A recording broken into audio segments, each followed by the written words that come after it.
빌립보서 3장 17절부터 21절 마지막까지 우리 같이 한번 읽도록 하겠습니다. 읽겠습니다. 형제들아 너희는 함께 나를 본받으라. 그리고 너희가 우리를 본받는 것처럼 그와 같이 행하는 자들을 눈여겨보라. 너희에게 말하였거니와 이제도 눈물을 흘리며 말하노니 여러 사람들이 그리스도의 십자가의 원수로 행하느니라. 그들의 마침은 멸망이요 그들의 신은 배요 그 영광은 그들의 부끄러움에 있고 땅의 일을 생각하는 자라. 그러나 우리의 시민권은 하늘에 있는지라.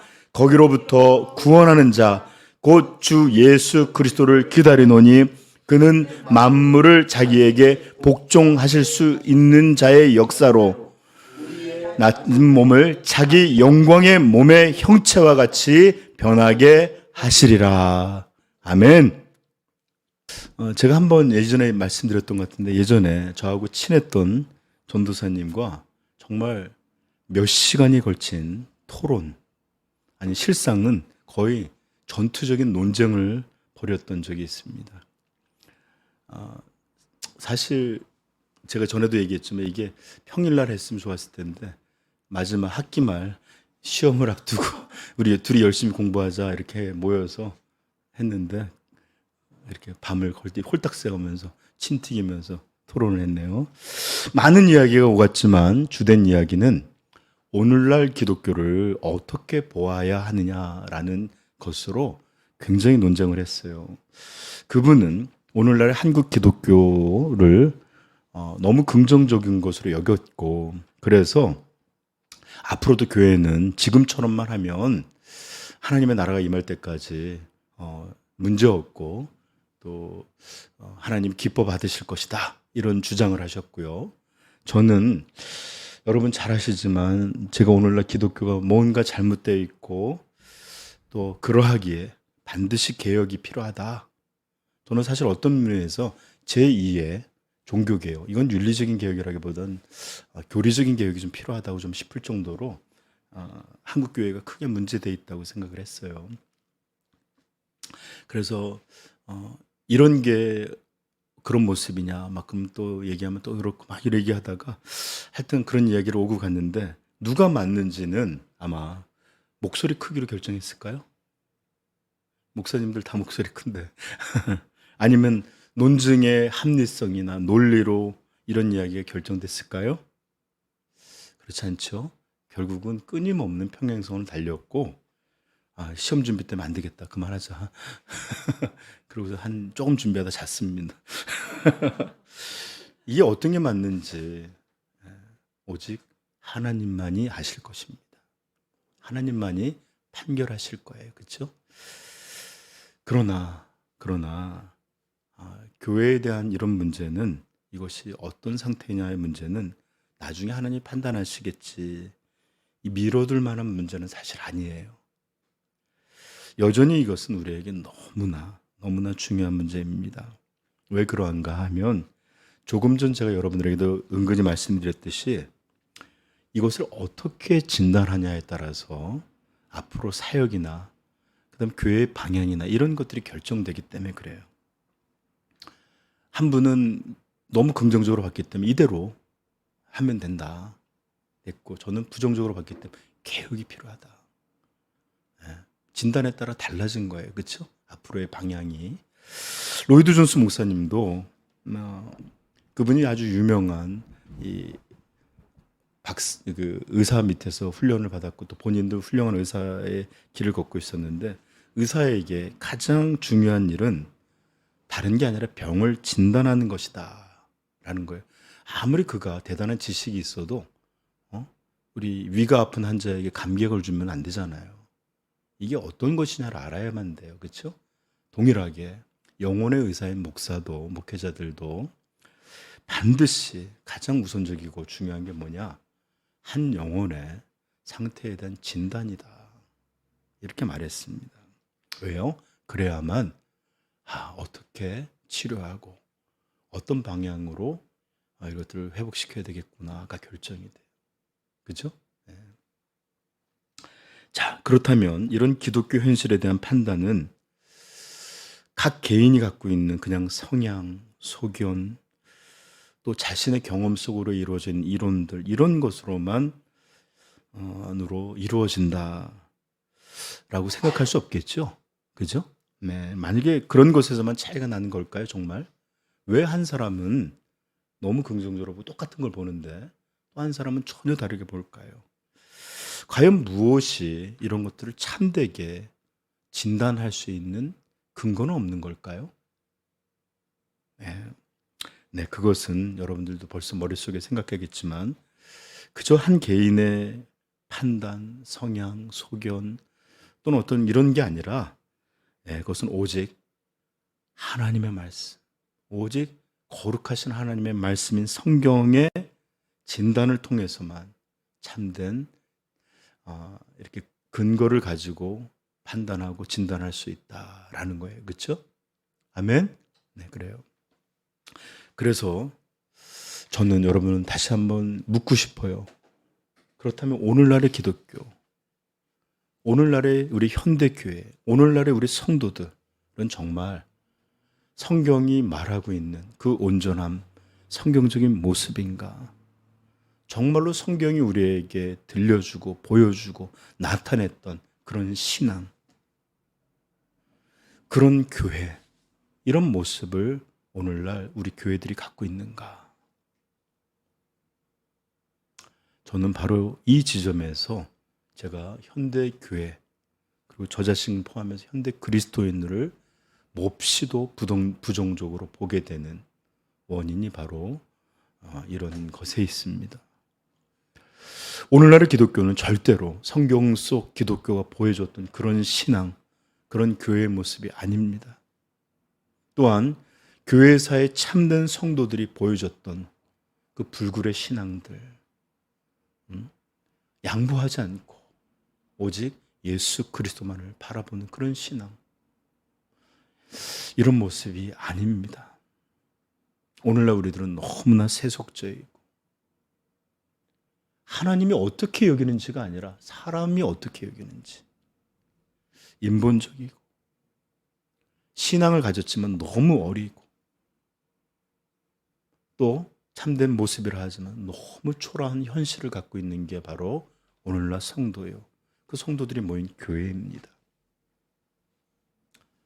여러분, 도대체 무엇이 문제인가요? 도대체 어떤 근본적인 원인 때문에 지금 우리는 이렇게 초라하고 비참하고 때로는 감히 이걸 저는 가끔가다 옛 성도들이 와서 우리들을 본다면 당신들은 그리스도인들이 아니요, 이것은 교회가 아니요, 이렇게 외칠까 두려운 마음이 들기도 합니다. 도대체 왜 이런 것들이 됐을까요? 도대체 어떤 게 그들과 우리들이 달랐을까요? 저 좀 보세요. 그 핵심은 두 글자에 있습니다. 두 글자. 믿음. 이게 바로 근본적인 문제입니다. 이게 핵심이에요. 현대 기독교의 가장 중요한 문제, 아니 모든 역사의 교회들의 가장 중요한 문제는 언제나 믿음의 문제였습니다. 믿음의 문제. 기독교 신앙은 믿음에 의해서 이루어지고 또 그 믿음의 잘못됨에 의해서 무너집니다. 그러하기에 우리 신자들을, 우리 성도들 향해서 신자, 믿는 자라고 말해요. 우리만 그러는 게 아니에요. 영어에서도 believer라고 말해요. 그렇게 부르는 것이고, 성경에서 가장 무섭게 정죄하는 사람들이 누구예요? 경고하고 정죄하는 사람들, 거짓 복음에 대한 것이고, 그 복음을 전파하는 자들에 대해서 경고하고 경계하고 그렇게 반복해서 말하잖아요. 그렇죠? 왜요? 바로 이런 것들이야말로 믿음을 무너뜨리게 하는 것이기 때문이고 참된 믿음에 서지 못하게 하는 것입니다. 바로 이렇게 이런 경고들, 또한 이런 정죄들로 말미암아 우리는 다시 한번 다른 방법으로 믿음이 얼마나 중요한 것인지를 알게 되는, 이렇게 다른 방식으로 알게 되는 강력한 증거들이 바로 이런 경고들이에요. 여러분, 예수님은 베드로를 향해서 엄하게 경고한 적이 있습니다. 정말로 자신의 사랑하는 제자에게 하는 말씀이 맞으실까 할 정도로 엄하게 말씀하셨는데, 예수님은 너희는 나를 누구라 하느냐 그랬더니 주는 그리스도시요 살아계신 하나님의 아들이십니다. 그랬더니 예수님이 너무 기뻤어요. 그러면서 바요나 시모나, 이것을 너를 알게 한 것은 혈육이 아니다, 지혜가 아닌 다른 거, 내 아버지시가 알게 하신 거다. 그러면서 내가 이 반석 위에 내 교회를 세울 것이다. 그러면서 이제 예루살렘에 올라가면 장로들과 서기관들의 고난을 받고 십자가에 죽으시고 부활하실 것을 말씀하셨는데, 그때 베드로가 뭐라죠? 예수님, 그렇게 하지 마옵소서. 이렇게 예수님 말려요. 그랬더니 예수님 뭐라 하시느냐? 마태복음 16장 23절, 예수께서 돌이키시며 베드로, 그러면서 베드로에게 이르시되 사탄아, 내 뒤로 물러가라. 너는 나를 넘어지게 하는 자로다. 내가 하나님의 일을 생각하지 아니하고 도리어 사람의 일을 생각한도다 하시고. 여러분, 베드로에게 사탄아, 내 뒤로 물러가라. 지금 우리가 사람의 정을 논할 때가 아니다. 너는 어찌하여 하나님의 일을 생각하지 않느냐, 책망하시는 거예요.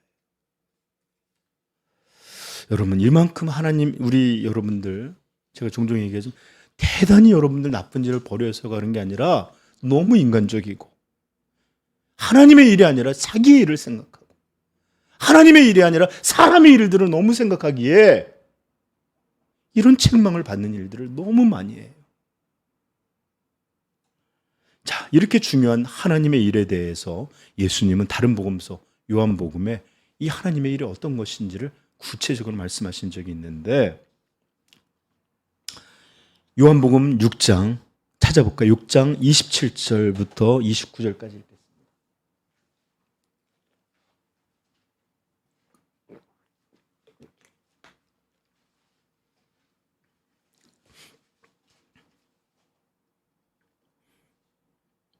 읽겠습니다.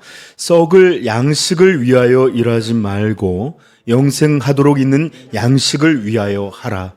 이 양식은 인자가 너희에게 주리니 인자는 아버지 하나님께서 인치신 자니라. 그들이 묻되 우리가 어떻게 하여야 하나님의 일을 하오리이까? 예수께서 대답하여 이르시되 하나님께서 신 일을 믿는 것이 하나님의 일이니라 하시니. 아멘. 여러분, 하나님의 일 다른 거 아닙니다. 하나님의 보내신 자를 믿는 것, 예수 그리스도, 그 영광의 복음과 그 독생자에 대해서 배우고 믿는 것, 이게 바로 하나님의 일입니다.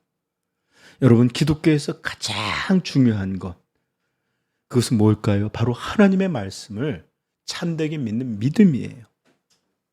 이것이야말로 가장 중요하고 근본적인 요소입니다. 이 믿음에 의해서 신앙의 실패와 성공이 결정되고, 이 믿음에 의해서 구원을 받기도 하고 정죄받기도 하고, 이 믿음에 의해서 살기도 하고 죽기도 합니다. 심지어 성령도 너희가 성령을 받은 것이 율법을 지켜서냐 믿고, 아니 하나님의 말씀을 믿어서냐 이렇게 말하면 믿음을 통해서 성령이 임하세요.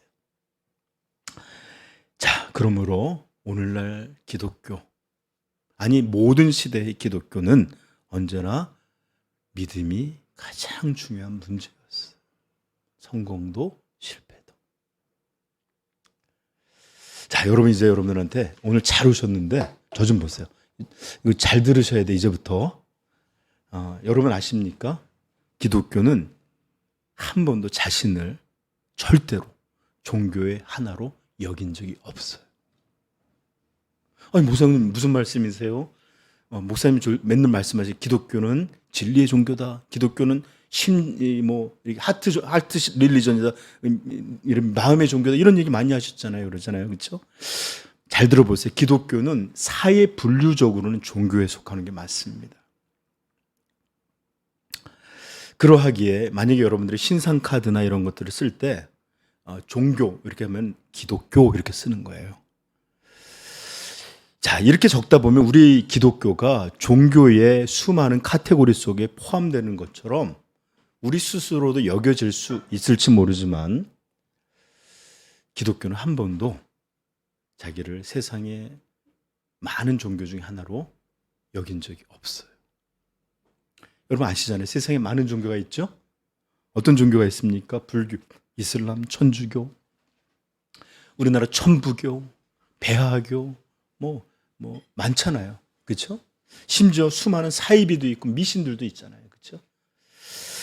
자, 여러분 종교라는 게 도대체 어떤 걸까요? 제가 사전에 찾아 읽어드릴게요.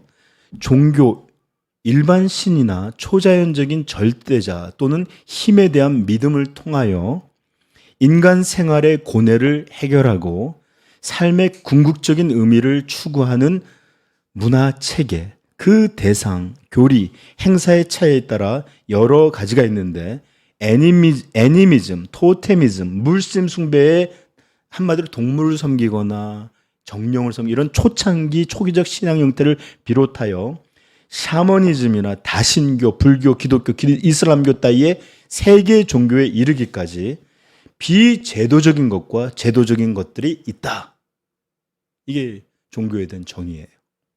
한마디로 절대자나 초자연적인 존재에 대한 또는 그런 힘에 대한 의지 또는 숭배, 믿음을 통해서 어떤 삶의 문제를 해결하고 또 삶의 궁극적인 것들을 추구하는 그런 게 종교라는 거예요. 그러나 제가 또 다시 한번 얘기하지만 기독교는 절대로 자신을 세상에 존재하는 종교 중 하나라고 여긴 적이 없어요.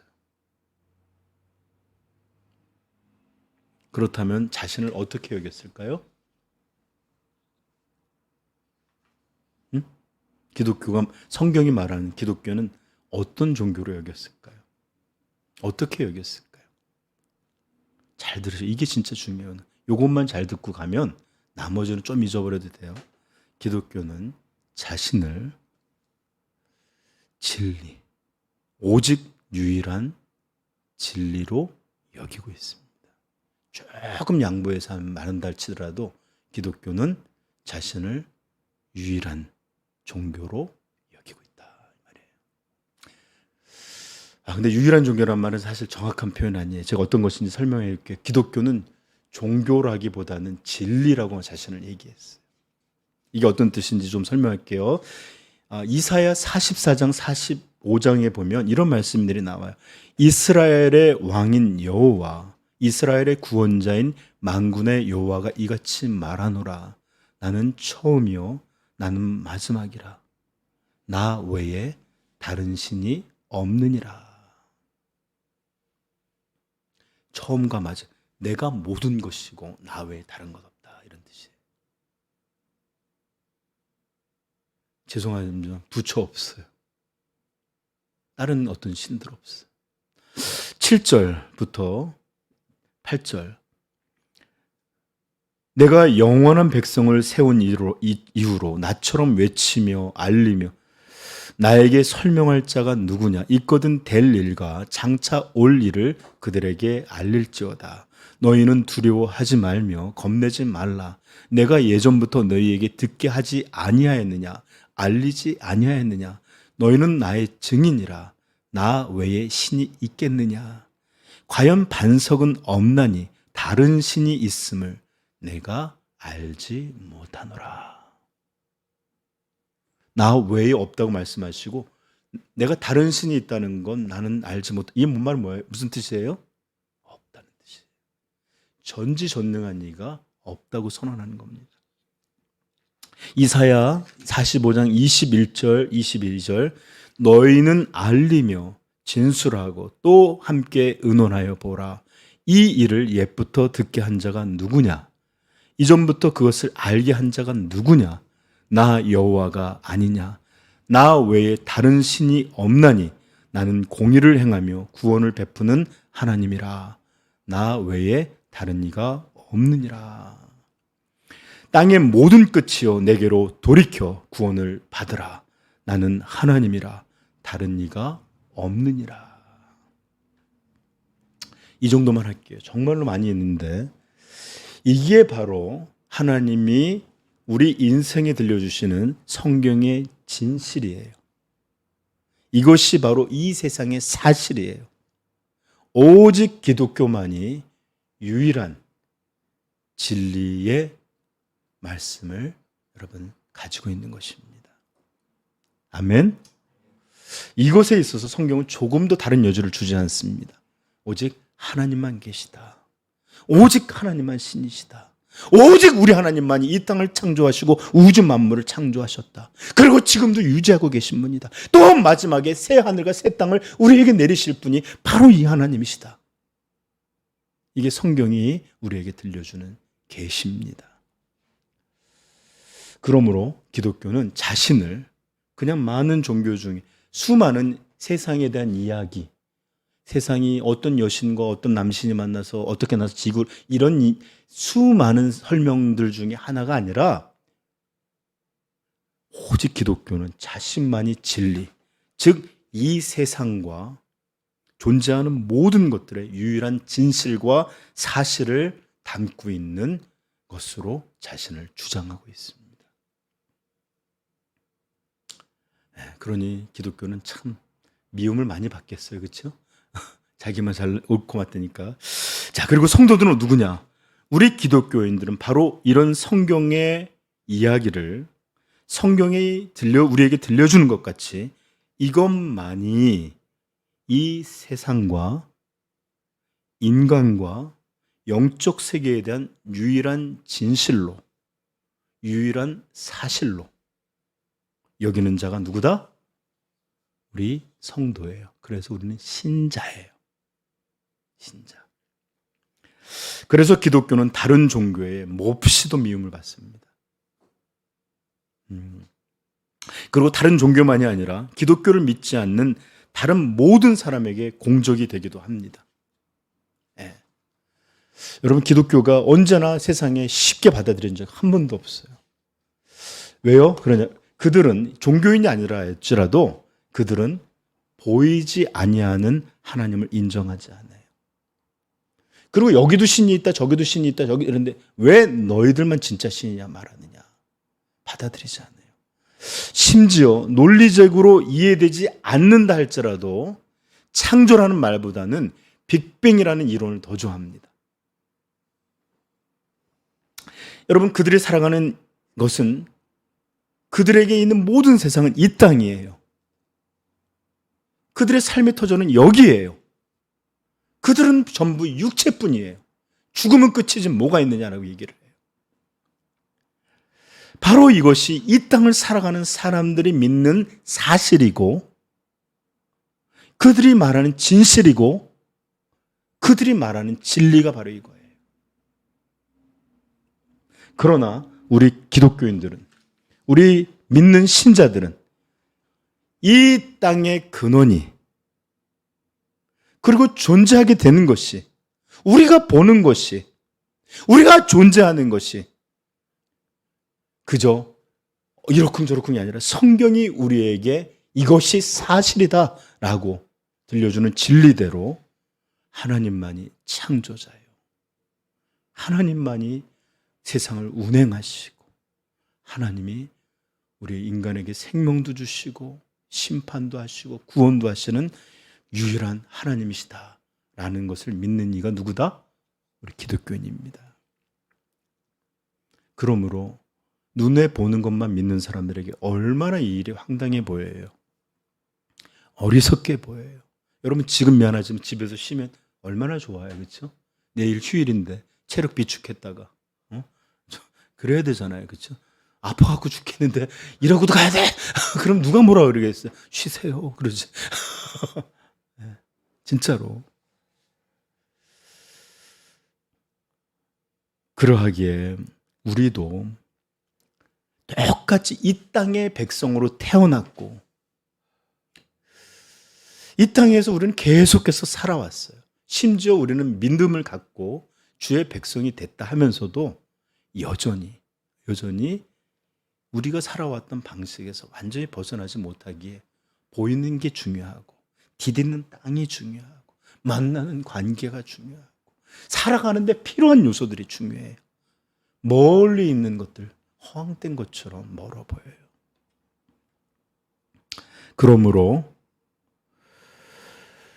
믿는다 하면서도 성경의 이 진리들에 있어서 분명하지 않고 온전하지 못함으로, 즉 믿음이 없고 이 믿음이 부족하기에 우리 성도들의 신앙은 항상 육적인 것을 벗어나지 못하고 참된 성경적 신앙이 만드는 그 거룩한 성도의 모습, 교회의 영광스러움, 이런 것들이 오늘날에 보이지 않는 것입니다. 뭐가 문제라고요? 성경 이야기를 진짜로 믿지라. 그렇게 진리, 이거 다른 말로 하면 이게 사실이다. 이게 진실이다. 이것만이 이 땅과 존재하고 모든 세상의 끝에 대한 나만이 주의 갖고 있는 진실이다. 이게 사실이다. 근데 그렇지가 않네요. 우리 성도는 교회에 와서는 이 사실을 받아들여줘요. 그리고 얘기하면 기쁘게 아멘 돼요. 그러나 세상에 나가서는 다른 지도로 살아요. 사는데 돈이 있어야죠. 그래도 목사님 믿는 것도 그래도 뭐 먹을 게 있어야 믿는 거지. 이러면서 다른 원리들로 살아요. 그래요. 정말로 너무 안타깝게도 오늘 현대 모든 그리스도인들의 가장 중요한 문제는 믿음의 문제입니다. 믿음의 부족, 믿음의 없음. 또는 교회, 오늘날에도 영광스러운 교회와 영광스러운 성도들은 그들에겐 정말로 성경에 대한 믿음으로 행하는 것 때문에 그런 겁니다. 믿음이 핵심이에요. 믿음이. 그래서 예수님은 산상수훈에서 이방인들과 같이 걱정하는 사람들을 향해서 뭐라 그랬냐? 오늘 있다가 내일 아궁이에 던져지는 들풀도 하나님께서 이렇게 입히시거든 하물며 너희일까 보냐? 이들은 이제 말 몰라요. 너희일까 보냐 말을 잘 몰라. 내가 생명을 줘서 십자가에서 대신 주고 살린 너희일까 보냐? 말하면 믿음이 작은 자들아. 예수님이 이것을 믿음의 문제로 보셨어요. 누가복음 8장에 보면 풍랑이 치는데 막 두려워서 예수님을 깨워요. 우리가 죽게 된 걸 돌아보지 않습니까? 그럴 때 예수님이 일어나셔서 합니다. 제자들에게 이르시되 너희 믿음이 어디 있느냐 하시니 그들이 두려워하고 놀랍게 여겨 서로 말하되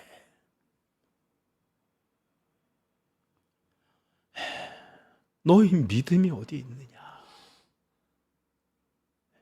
이 두려움의 원인, 믿음이 없어서라는 거예요. 로마서는 구원에 대해서 말하면서 이렇게 말합니다. 내가 복음을 부끄러워하지 아니하노니 이 복음은 누구에게?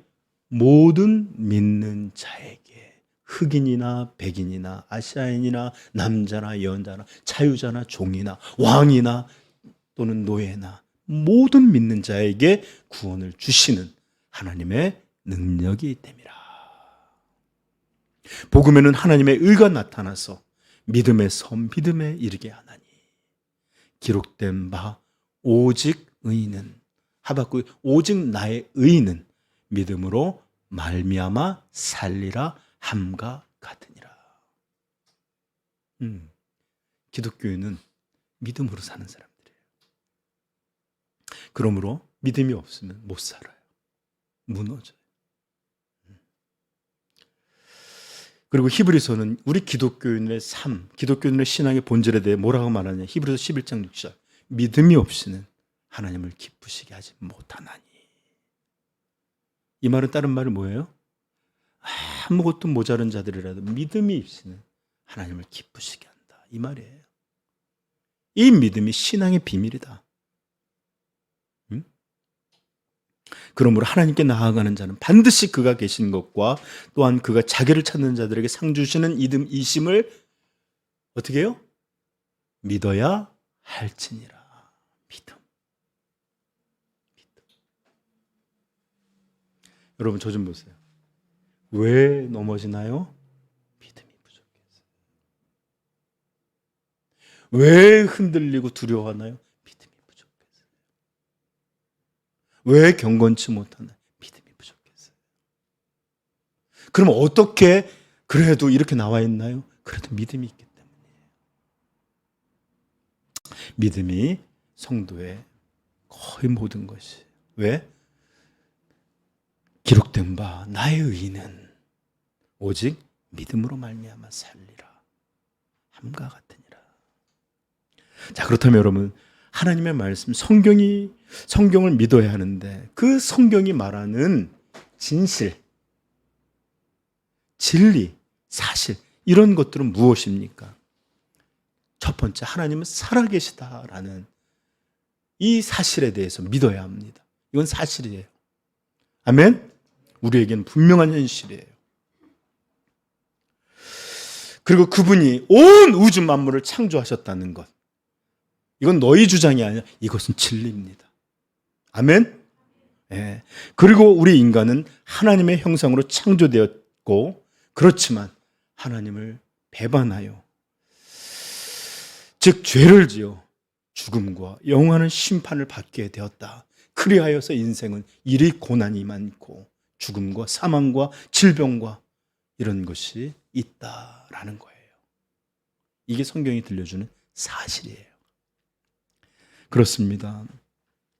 이 세상은 반드시 우리 인간의 죄로 말미암아 하나님의 심판이 임하게 된다라는 것이 이 세계에 대한 분명한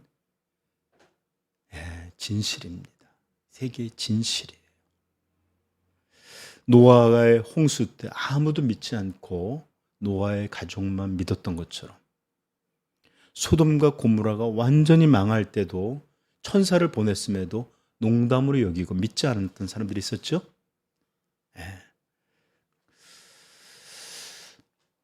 그러나 분명한 것은 소돔과 고모라가 멸망당한 것처럼 하나님의 진노로 말미암아 이 땅은 심판받게 될 것이고 사라지게 될 것이고 모든 영혼은 그 믿음의 여부에 따라 천국과 지옥으로 나뉘게 될 것입니다. 여러분, 오늘 본문에 사도가 내가 여러 번 너희에게 말하였거니와 내가 지금도 눈물을 흘리며 말하노니 여러 사람들이 그리스도의 십자가 원수로 행하느니라.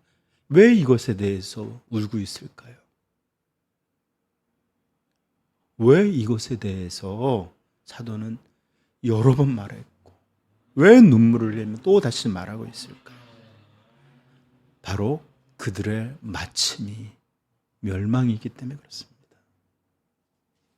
하나님의 영원한 저주 속에서 영원한 고통에 영원한 지옥의 형벌을 받게 될 것이기 때문에 그렇습니다.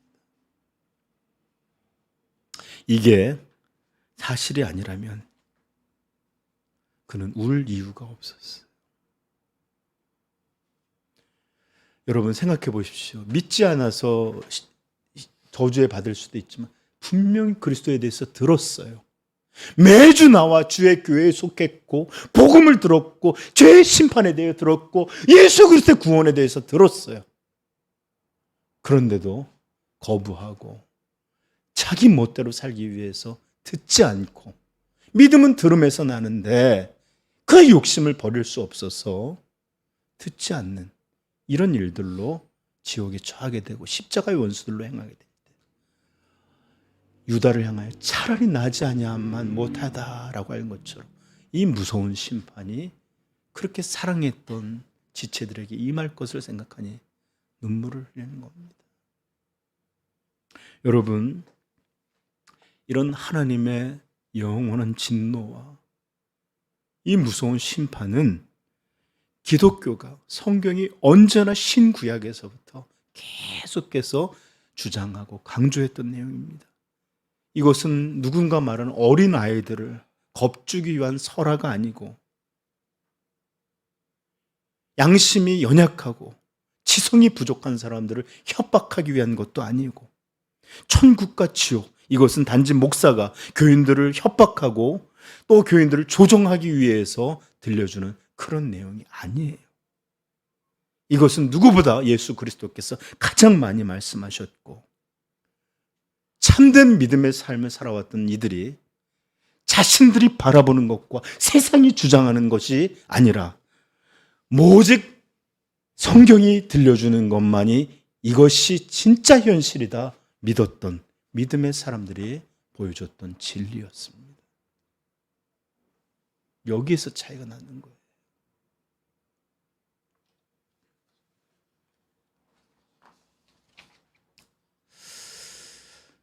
여러분, 만약에 심판이 없다면, 정말로 하나님의 무시무시한 이런 영벌과 지옥이 없다면 그리스도는 왜 십자가를 지셔야 했습니까? 도대체 무슨 쇼를 하시는 거예요? 그리고 왜 믿음의 사람들은 예수님은 좁은 문으로 걸어가라, 좁고 협착한 길을 걸으며 자기를 부인하고 자기 죽음을 지었는 십자가를 지고 나를 따르라. 여러분, 기독교는 가학적인 신앙을 갖고 있는 종교가 아니에요. 스스로 확대하고 자학하고 금욕하고 뭔가 좋은 일들 다 부정하는 이런 방식으로 있는 게 기독교의 신앙이 아니에요. 기독교 신앙은 오히려 생명을 말합니다. 기쁨을 말합니다. 빛과 영광, 은혜, 이런 것들을 말하는 이런 것들이에요. 그런데도 예수님은 분명히 말씀하십니다. 좁은 문으로 들어가라. 멸망으로 인도하는 문은 크고 그 길이 넓어 그리로 들어가는 자가 많고 인기가 많은 거예요. 생명으로 인도하는 문은 좁고 길이 협착하여 찾는 자가 적음이라. 제가 우리 삼위영광교회 설교를 찾다 보니까 유튜브에서 다른 교회에 떴어요. 그래서 이렇게 눌러봤는데 어떤 목사님이 말씀 너무 아주 잘하시더라고요.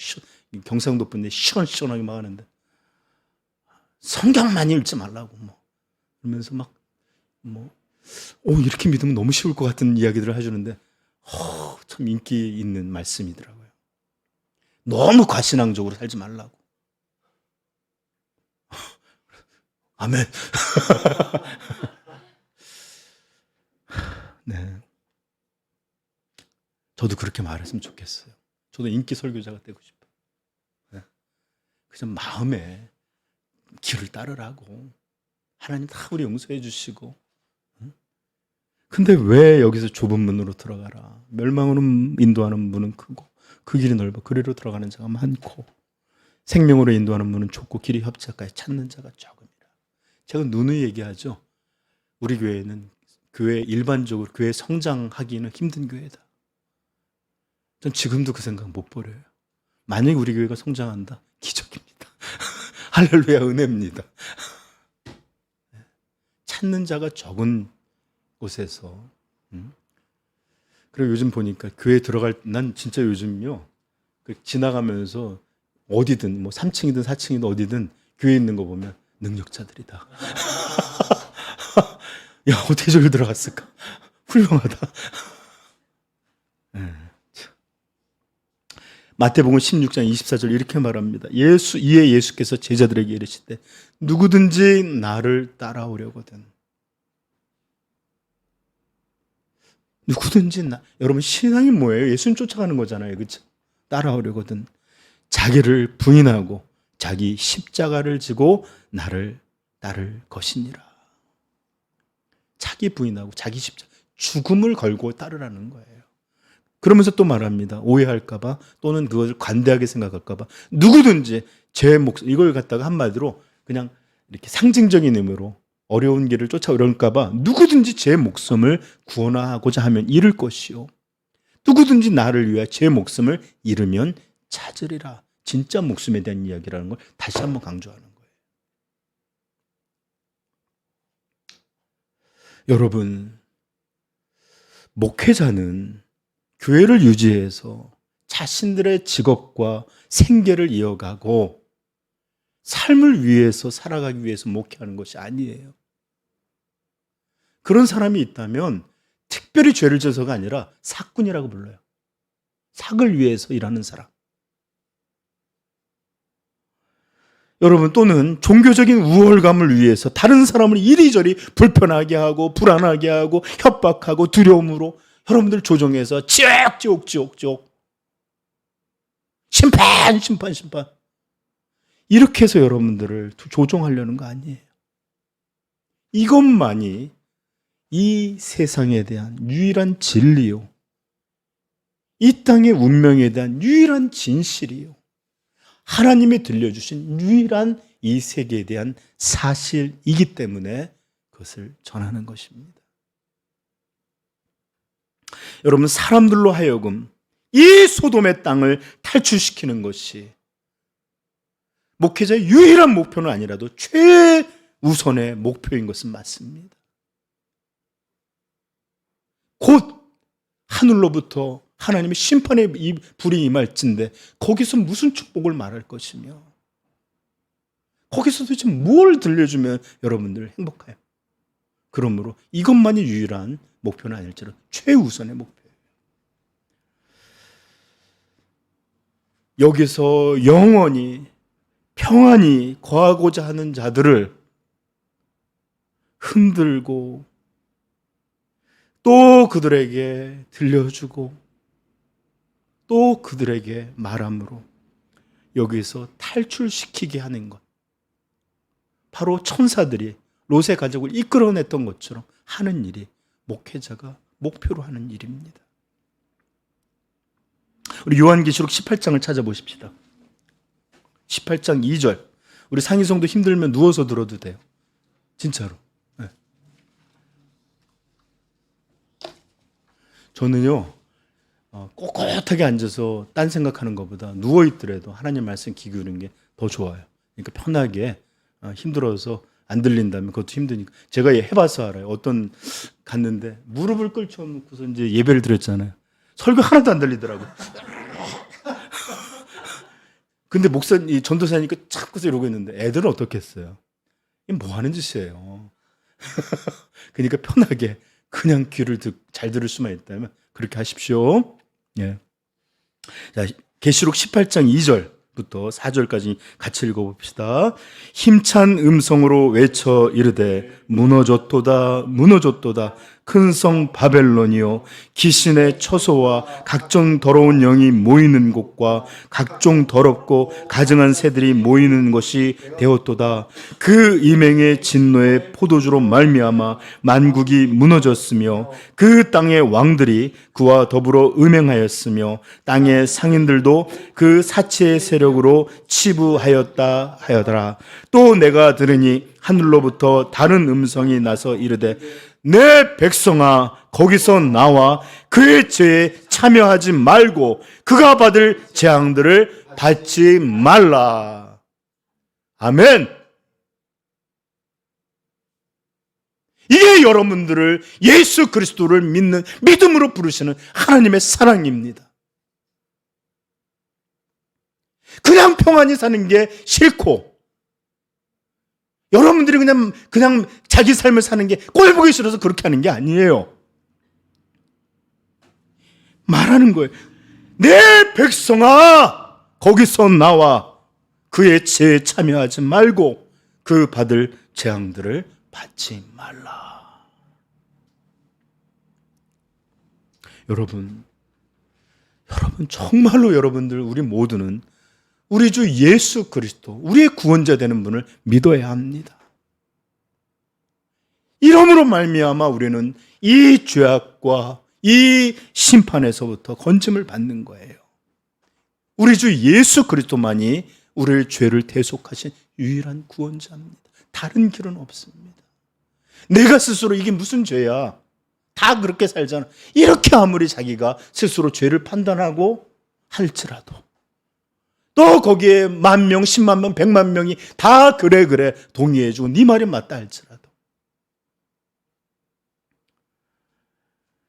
우리는 이 땅이 하나님의 사망의 선고, 영원한 심판의 선고가 내려진 땅임을 들으셔야 합니다.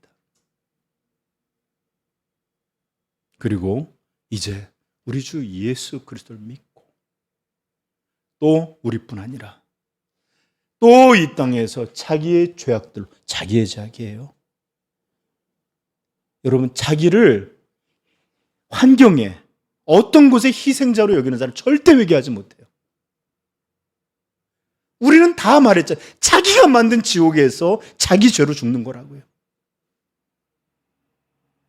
그 죄로 말미암아 죽어질 사람들을 향해 예수 그리스도의 복음, 이것을 증거해야 합니다. 내 부모님, 어려서 너무 이쁜 내 자식들 모두 다 구원이 필요한 죄의 자녀들이에요. 이들에게 반드시 복음은 들려줘야 하겠고, 이들에게 반드시 구원의 길은 열려야 하겠고, 반드시 우리 주님의 십자가 복음이 그들 가운데 믿어져야만 합니다. 이것은, 여러분, 이런 하나님의 심판에 대한 것은 소설이 아니에요. 그리고 만약 이것이 옛 신화나 설화 이런 것처럼 여겨진다면 이것이 진짜로 진리, 진실, 사실로 받아들여지지 않고 그냥 교리들이 떠드는 이야기로 들린다면 신앙 떠나셔도 괜찮습니다. 진짜예요. 교회를 벗어나도 괜찮습니다. 어차피 하나님의 진리로 이루어진 이 신앙의 세계, 믿음의 삶, 믿음의 모임, 믿음의 고난에서 절대로 이런 사람들은 이어가지 못할 것이고 반드시 실패할 거예요. 조금 어려움이 오면 물러날 것입니다. 조금만 협박이 오거나 아니면 어떤 그런 죽음의 위협이 오거나 이런 것들이 올 때 절대로 신앙이 이어가지 못합니다. 그러나 여러분들 심령에 아주 작은 믿음이라도 믿음이 있다면 정말 우리 하나님은 살아계신 하나님이에요. 세상을 창조하시고 세상을 심판하시는 재판관이시며 또 우리를 아들을 주셔서 우리를 구원하시는 구원의 하나님이라는 것을 여러분들이 조금이라도 믿고 있다면 반드시 생명과 영생으로 인도하시는 하나님이 정하신 믿음의 길로 걸어가기를 축복합니다. 그 길은 이 땅을 전부로 여기고 살아가는 사람들, 쾌락과 죄를 기쁨과 영광으로 알고 있는 사람들에 비교한다면 좁은 문이요, 협착하고 어려운 길이요, 아무도 찾지 않는 그런 길과 같을 것이고, 자기를 긍정하고 자기를 높이고 자기 영광과 자기 나라를 위해서 살아가는 사람들에 비하면 마치 자기를 부인하고 자기를 죽음의 십자가에 못 박고 걸어가는 것 같은 정말 죽음의 길일 것입니다. 그러나 이 길만이 참된 행복과 기쁨의 길이요, 이 길만이 오직 유일한 생명 길인 줄 여러분 깨닫기를 부탁드려요. 그것은 미래에 그렇게 될 것이다가 아니라 오늘도 마찬가지입니다. 그냥 여러분 신앙의 삶을 부득부득 참아서 그 좁은 길을 걸어가야 되는 것으로 여기는 사람 아직 믿음이 뭔지를 몰라요. 좁은 길 함께 걸어가시는 예수, 내 안에 기쁨과 사랑으로 충만케 하시는 예수, 이 어려운 땅에서도 하늘나라의 시민으로 바라보게 하시는 그 놀라운 영광, 이런 것들이 없이 걸어가는 거 아니에요. 만약에 여러분들 이런 좁고 협착하고 십자가를 지는 길이 아니라 다른 구원의 길이 있다면, 다른 생명의 길이 있다면 저에게도 꼭 연락 주시고 알려주십시오. 유튜브에서 보시는 분들도 마찬가지입니다. 저도 너무 쉽고 편하고 많은 사람들에게 인기 있고 또 많은 사람이 거쳐가는 하나님의 정한 방식이 아니라 내가 정한 방식대로 믿어도 되는 그런 길이 있다면 저야말로 그런 곳에 구원이 있고 그런 곳에 영생이 있다면 제가 제일 먼저 가고 싶습니다. 저에게 꼭 알려주십시오. 그런 길이 있다면. 하나님과 재물을 겸하여 섬길 수 있는 길, 하나님 나라와 세상을 겸하여 섬길 수 있는 길, 여호와 하나님과 바알을 같이 섬길 수 있는 길, 육체와 하나님께 드리는 영을 같이 섬길 수 있는 이런 길이 있다면 저한테 좀 가르쳐 주십시오. 제가 제일 먼저 달려와서 그 길 걷고 싶습니다. 여러분, 제가 지금 이 얘기하는 게 신앙이 싫어서 이런 얘기하는 거 아닌 거 아시죠? 또 오해해서 봐라, 목사님도 저렇게 저런 길을 원하시는데 안 되니까 그런 거 아니에요. 저는 제가 모자랄 뿐이지 이 길만이 생명의 길이고 이 길만이 참된 복락의 길이라는 걸 믿고 있습니다. 여러분, 지금 우리는 이 땅을 잠시 거쳐가는 여행자요 순례자들입니다. 우리들의 집은, 본향은 하늘에 있어요. 그때까지 걸어가는 거예요. 여러분, 우리 믿음은 교양의 삶을 위해서 있는 거 아닙니다. 불교나 마음 수련 뭐 이런 것처럼 마음의 평안을 위해 있는 것도 아닙니다. 또 삶에 이런저런 도움을 얻기 이런 것을 위해서도 있는 것이 아닙니다. 우리 기독교의 믿음은 영원한 멸관과 영원한 복락, 살고 죽는 문제이며 천국과 지옥의 문제이며 그러하기에 이 세상에서 가장 심각하고 중대한 것이 바로 기독교의 믿음의 문제입니다. 만약 신앙을 가벼운 것으로 또는 더 지나쳐서 하찮은 것으로 여겨도 되도록 허락하는 은혜, 허락하는 신앙 이런 게 있다면 이것은 범죄예요. 그것도 아주 중대한 범죄. 여러분, 죽어가는 한 사람을 향해서 분명히 치료할 수 있는데도 불구하고 치료제가 아니라 진통제만 주고 마취제만 주는 의사가 있다면 이게 사랑하는 의사예요? 죽어가는데도 불구하고 괜찮다 들려주는 이게 진짜 좋은 의사예요?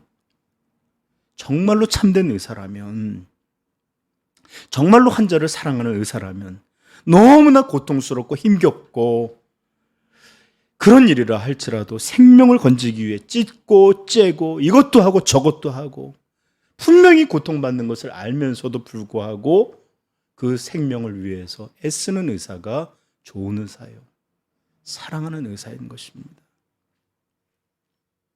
여러분, 기독교 신앙도 마찬가지입니다. 우리가 거듭나고 돌아왔지만 단번에 돌아온 회복된 게 아니에요. 그러므로 온전해지는 치유 과정이 고통스러워요. 지난해요. 변화가 없는 것 같아요. 오래 걸려요. 뭐 바뀌는 게 있는 것 같지도 않아요. 그리고 남들은 다 꼭 이렇게만 살아야 되는 건가 의심이 들어요. 딴 교회 가면 여기만 교회예요? 딴 교회 가보십시오. 그냥 잘 믿고 잘 편하게 해도 문제 없어요. 만약에 저도 여러분 교회 문제라면 저도 여러분들 그렇게 하는 거 죄송해요. 그러나 이것은 그런 문제가 아니에요. 오늘 진리가 보여주셨시 이것밖에는, 이 길밖에는 다른 길이 없는 게 바로 신앙의 길이요 생명의 길입니다. 어떤 이들은 신앙을 선택적인 것으로 여기는 분들이 많아요. 마치 가다가 힘들면 포기해도 되는. 여러분, 미안하지만 여러분 자식들이 있다면 아파서 죽어가는데 힘드니까 포기할래요? 저는 진짜 안병동에 있어 봐서 어미들이 얼마나 자식들 때문에 애잔해 하는지를 눈으로 봤어요. 내 새끼는 아니지만 저게 부모 마음이구나 하는 걸 봤어요. 여러분, 신앙은 그냥 우리가 선택해서 가면 좋고 아니면 많은 이런 거 아니에요. 영원한 이 오늘 본문처럼 멸망과 하늘의 시민됨과 이런 결정적이고 가장 중요한 문제를 다루는, 이게 바로 신앙의 문제고 믿음의 문제예요.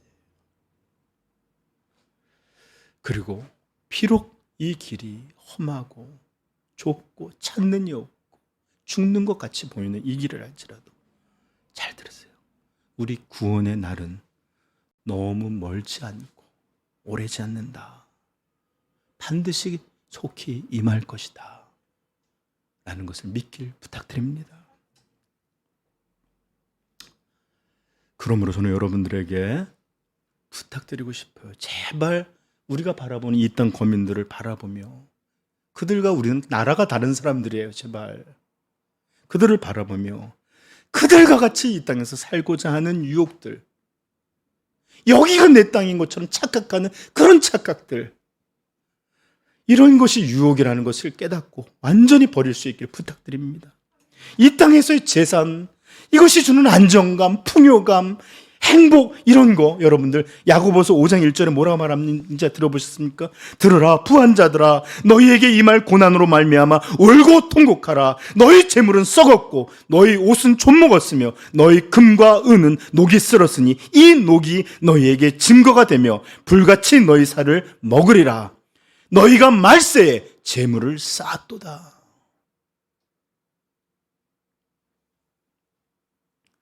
하나님의 심판이 다가오는데 이 땅에서 잘 먹고 잘 살겠다고 남을 돌아보지 않고 자기의 재산만 불려가고 살아가고, 이렇게 번영과 안정 이런 것을 찾고 살아가는 것들을 향해서 정죄하는 말씀이에요. 너희가 말세에 재물을 쌓았도다. 여러분 제발 이 땅에서의 재산, 안정, 풍요, 또는 우리 가족의 꿈꾸는 행복한 미래, 내가 만들고자 하는 내 기쁨의 왕국, 이것이 바로 이 땅 거민들의 삶이라는 것을 제발 깨닫게 되기를 간절히 축복합니다. 이것은 모래 위에 세워진 집이기에 반드시 무너지고 나만 무너지는 게 아니라 내 가족과 자녀와 부모가 다 무너지게 하는 길이라는 것을 제발 깨닫게 되기를 축복해요. 이것이 성경이 끝끝내 계속해서 들려주는 말입니다. 사도가 지금도 눈물을 흘리면서 울면서 말하는 이유가 이들의 마침은 멸망이다. 그래서 베드로는 말하는 거 아닙니까? 이 땅에 가장 귀한 것이 금이라고 가정하고 금보다 더한 믿음이다. 여러분, 믿음은 금보다 더한 믿음입니다. 여러분, 지금도 믿는 이들을 향해서 구원의 완성이 다가옵니다. 참 기독교의 신기한 게 뭐냐면 믿음으로 그것을 이루라고 하지 않고요, 구원의 완성이 우리에게 다가와요. 새 예루살렘과 새 하늘과 새 땅이 우리에게 내려와요.